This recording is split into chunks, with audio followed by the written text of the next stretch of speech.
video because it's going to be about brewing with bacon.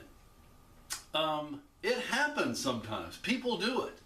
I have some questions about it, but by the end of the video, I'll have a solution, and I'll show you what I think should be done. Probably the best way if you want to infuse bacon or any other cooked food into your beer. Probably the best way to do it. First of all, I had some concerns about it, about brewing with any kind of beer, because I saw online where some of the chat rooms were talking about things like chocolate, like brewing with chocolate, and how baker's chocolate. Some people brew with baker's chocolate and say it's fine. Some people brew with baker's chocolate and say it's not so good because it become rancid, because it's a food item. It can spoil. It's got milk. Some of it milk chocolate. It's got milk in it. True milk chocolate, anyway. And so and I heard about people brewing with bacon. I love bacon, and I would like to brew with bacon. I think it would be a great complement to a breakfast stout. Get it? Bacon. Bacon and eggs. Well, maybe not eggs. That'd be weird to brew with eggs. but brewing with bacon really, it caught my fascination. So what I started asking some questions about it, because I wanted to brew with it, but I didn't want anything to happen. Like if I had a bottle of it for a couple of months, 3 months, would it become rancid because it has, the grease in it? And I've seen some people have fairly good success with putting the bacon into the secondary, and carrying it through, and it, the flavor coming out and everything.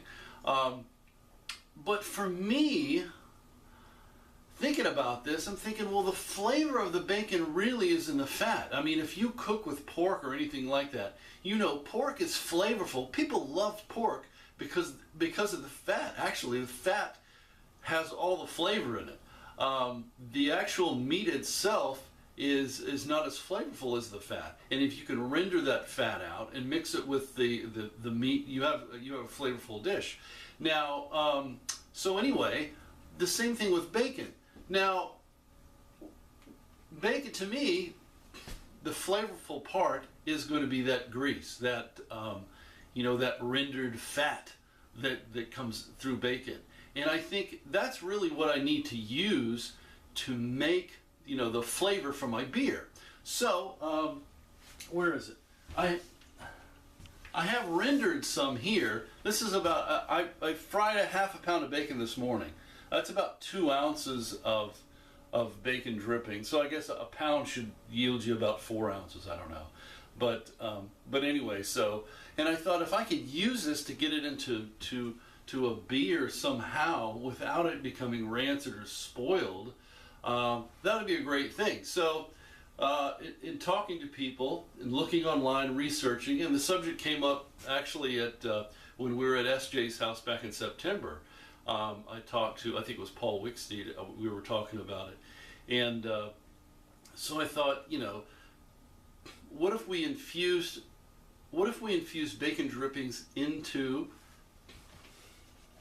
vodka and put it in the freezer? Now, this is not an original idea of mine, but I heard some people talking about it online, and I thought, hey, that's a good idea.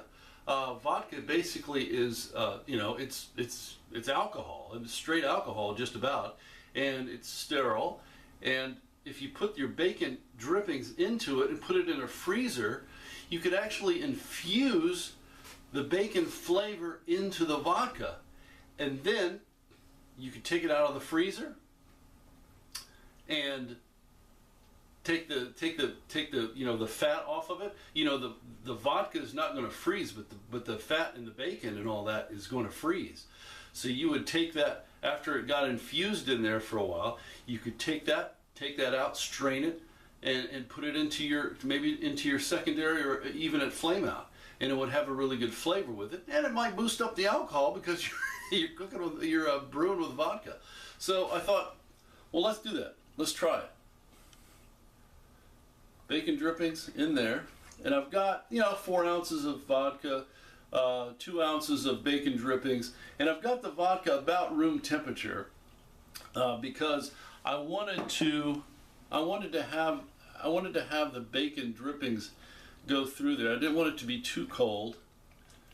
And so I'll just go back here and put it in the freezer and come back out once it's all frozen and see what we got.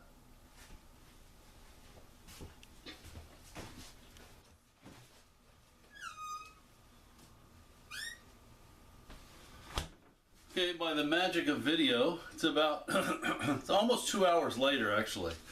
Look at that. Look at how that vodka is infused now with that bacon, that lovely bacon flavor. Now, so we have the solid here of the bacon, of grease and everything, and then we have the liquid down here. I've got to separate the solid from the liquid, and because now all this vodka is flavored with that beautiful, lovely bacon flavor, and I can use it to put in my beer. Maybe it flame out, maybe in the secondary. But so let me separate these two, and I'll be right back. Okay, so here goes. So I've got it now. I'm going to crack the top off of it, and I have a coffee strainer here, and if I can get enough in this jar, if I can fill that jar up, at least 3/4 of it, I think I'll have enough bacon flavor to probably flavor a 5-gallon batch of beer. Well, let me get into it.